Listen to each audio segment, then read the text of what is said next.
నమస్తే. ఒకసారి బ్రహ్మోత్సవాలు జరుగుతున్నప్పుడు ఆ రథం అలాగా మాడవీధుల్లో తిరుగుతూ ఉంటుంది కదా! అప్పుడు ఏ కుటీరం అయితే వేంగబాంబదో అక్కడికొచ్చిన తర్వాత ఆ రథం ఆగిపోయింది. కదల్లేదు. మరి అప్పటిదాకా కదులుతున్న రథం ఎందుకు కదల్లేదు అని అందరూ ప్రయత్నాలు చేశారు. ఏమైనా లోపాలు ఉన్నాయా అన్నట్టు మళ్ళీ అంటే పూజలు చేశారు. పవిత్ర జలాలతో అక్కడ ప్రక్షాళన చేశారు. ఏది చేసినా రథం కదలడం లేదు. కొంతమంది అంటారట, ఎక్కడ ఆగిందో చూసారా? వేంగమాంబ ఆశ్రమం దగ్గర ఆగింది. అంటే ఆవిడ్ని అన్ని బాధలు పెట్టి అన్ని మాటలన్నీ పంపించేశారు కదా, స్వామివారు అందుకే కదలడం లేదు అని అంటే, అవునా, సరే ఇదేదో ప్రయత్నం చేద్దాం, మరి ఏం చేస్తాం అనేటట్టుగా వాళ్ళు లోపలికి వెళ్ళి, తల్లి నువ్వు ఒక్కసారి వచ్చి స్వామికి చెప్తే, లేకపోతే నీ చేతులతో హారతి ఇస్తే స్వామివారు కదులుతారు అని చెప్తారు. ఆవిడ మురిసిపోయి గబగబా బయటికి వచ్చి, స్వామి నేను రాలేకపోతున్నానని నువ్వు నా కోసం వచ్చావా అంటూ చక్కగా భక్తి శ్రద్ధలతో హారతిస్తుందట. ఇంకేముంది, ఆవిడిలా హారతి ఇచ్చిన వెంటనే అది పుచ్చుకుని ఆనందంగా ఆ రథం కదలడం మొదలుపెట్టింది. స్వామివారు నిరూపణ చేశారు, ఆవిడ హారతి ఇవ్వకపోతే నేను ఎలా ఉంటాను, ఆవిడ హారతి ఇస్తే నేను ఎలా ఉంటానని. అప్పటి నుంచి ఆ అర్చక స్వాముల వారికి కలలోకొచ్చి చెప్తే వాళ్ళు అనుమతి ఇచ్చారు, గౌరవాన్ని ఇచ్చారు. ప్రతిరోజు అప్పటి నుంచి కూడా నేటి వరకు తరిగొండ వేంగమాంబ తాను ఉన్నంత వరకు సజీవ సమాధి అయిపోతారు. తర్వాత అప్పటి వరకు ఆవిడ ప్రతిరోజు వచ్చి పూజా కార్యక్రమాలన్నీ అయిపోయిన తర్వాత రాత్రి వేళ ఆవిడ హారతి ఇచ్చి వెళ్ళేవారు. ఇది స్వామికి చాలా ఇష్టం. అలా అక్కడ ఉన్నవాళ్ళు మరి నోరు తెరిచి ఆవిడని ఏమీ అనలేకపోయారు. అయితే ఆవిడ జీవిత చరిత్రలో ఇంతేనా అంటే కాదు, ఆవిడ ఎన్నో కష్టాలు పడ్డారు, ఎన్నో మాటలు పడ్డారు. సంఘంలో అలా బ్రతకటం చాలా కష్టము అన్న విషయం తెలిసినా ఎప్పుడూ స్వామివారి నామస్మరణ చేసుకుంటూ, స్వామి నాతో ఉన్నారు కదా, ఎవరు ఏమంటే నాకే అనేటట్టుగా, నేను ఒంటరిదాన్ని కాదు అనే భావనతో ఆవిడ ఎంతో భక్తి శ్రద్ధలతో తన జీవితాన్ని గడిపారు. స్వామి కూడా ఆ స్థాయిని ఆవిడకి ఇచ్చారు. విచిత్రం ఏమిటి అంటే, ఆవిడ భాగవతాన్ని కూడా రచన చేశారు. అయితే ఆ భాగవతంలో ఉన్న పద్యాలు, శ్లోకాలు, అంటే ఆవిడ రచిస్తున్న శ్లోకాలు, పద్యాలు వెంకటేశ్వర స్వామి పక్కనే కూర్చుని వింటూ ఉండేవారట. ప్రతిరోజు రాత్రి ఆవిడ ఆశ్రమానికి వచ్చి కూర్చుని ఆయన లీలలే ఈవిడ మళ్ళీ రాస్తూ ఉంటే, కదా ఇది కదా అది కదా అని మురిసిపోతూ మాట్లాడుతూ ఇద్దరు కూర్చుని ఆవిడ రాస్తూ ఉంటే ఈయన వింటూ ఉండేవారట. అంత అద్భుతంగా గడిచిపోయింది వెంగమాంబ యొక్క జీవితం. ఒకరోజు సుప్రభాత సేవ సమయం అయిపోతుంది. మరి ఆ సమయంలో వేంగమాంబ ఇంకా చెప్తోంది ఈయన వింటున్నారు. ఈయనకి వెంటనే అర్థమైంది, అర్చక స్వాములు తలుపులు తీస్తారుగా, ఆయన అక్కడ ఉండాలి. అందుకే హడావిడిగా ఆయన వెళ్ళిపోతున్నారు.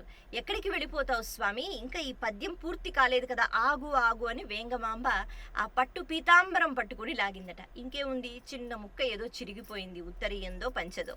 మొత్తానికి ఆయన మాత్రం ఒక్క క్షణం ఆగకుండా అలా పరిగెత్తుకుంటూ వెళ్ళిపోయి ఆనందనీయంలో అలా నిల్చున్నారు.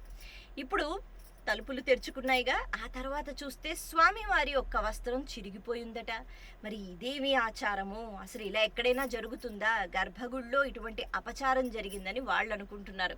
అప్పుడు వాళ్ళు అనుకున్నారట, మరి ఇంత దగ్గరగా, అంటే తలుపులు అలా వేసే ఉన్నాయి, మనమే వచ్చి తెరిచాము, మరి ఏదో విచిత్రం జరిగింది అంటే ఖచ్చితంగా ఇలాంటివి వేంగమాంబకి తెలుస్తాయి, మనం వెళ్ళి అడుగుదాం అనుకున్నారు.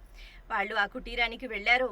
మరి తెలుసా ఇలా జరిగింది అన్న వెంటనే ఆవిడ చాలా సాధారణంగా, అంటే అవును నిన్న మా ఇంటికి వాళ్ళు వచ్చారు, ఇక్కడ ఏదో మర్చిపోయారు అని మనం చెప్తాం కదా, అలాగే అవునవును నిన్నే స్వామి వారు వచ్చారు కదా, మరి పొద్దున్నే హడావుడిగా వెళ్ళిపోయారు, అప్పుడే చిరిగిపోయి ఉంటుంది, అంటే ఆ బట్ట తీసి పక్కన పెట్టాను నేను పూజా మందిరం దగ్గర, మీరు కావాలంటే తీసుకుని వెళ్ళిపోండి అన్నట్టు ఆవిడ. అంటే ఆ బట్ట, లేకపోతే ఆ చిన్న ముక్క ఏదైతే ఉందో దాన్ని పల్లకిలో తీసుకుని వెళ్ళారట అర్చక స్వాములు.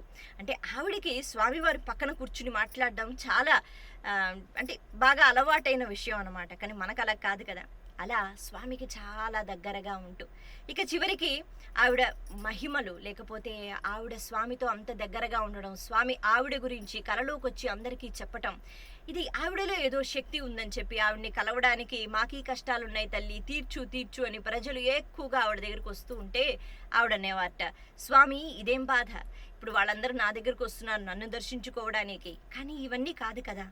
నేనెప్పుడు నీ సేవలో తరించిపోవాలి. అందుకే ఏదైనా మార్గం చెప్పు అని అంటే, ఆయన ఒక స్వరంగంలోంచి ఒక మార్గాన్ని చూపించి, "వేంగమాంబ నువ్వు ఇక్కడ ఉండొద్దు, అక్కడ ఉండు" అని చెప్పి తుంపుర తీర్థం దగ్గర ఒక ప్రదేశాన్ని చూపించారట.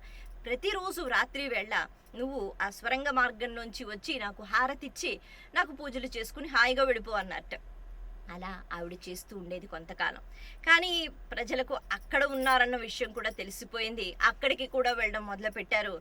ఆ తర్వాత ఆవిడ, "స్వామి మళ్ళీ ఏమిటి నాకు ఈ గొడవ?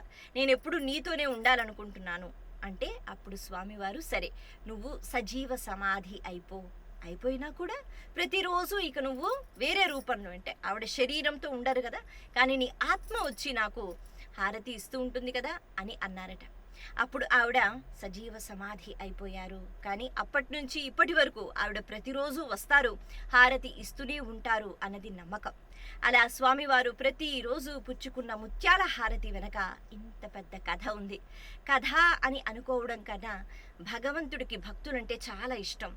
భక్తి అన్నది మనం చూపించగలిగితే, ఆ భక్తిలో కొంచెం ప్రేమ అన్నది ఉండగలిగితే భగవంతుడు మనకి ఎటువంటి స్థానాన్ని ఇస్తాడు అన్నది తరిగొండ వేంగమాంబ జీవిత చరిత్ర మనకి చెప్తుంది. నమస్తే.